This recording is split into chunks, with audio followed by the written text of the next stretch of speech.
জগতে যিনি পাপ পুণ্য অতিক্রম করিয়া ব্রহ্মচর্যবান হন তিনি ভিক্ষু বলিয়া অভিহিত হন। ধম্মপদ 267।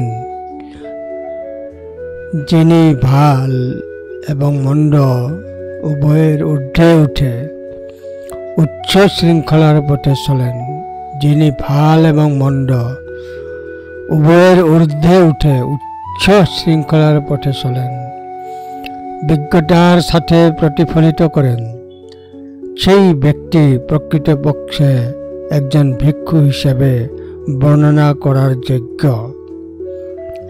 যিনি ভাল এবং মন্দ উভয় কাজেই পবিত্র, জীবনের সাথে অতিক্রম করেছেন, তিনি বিচ্ছকে উপলব্ধি করেছেন এবং তাকে ভিক্ষু বলা হয়।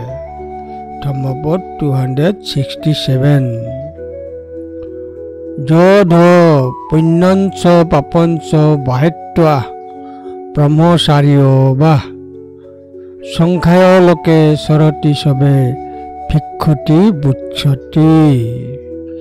ধম্মপদ 267।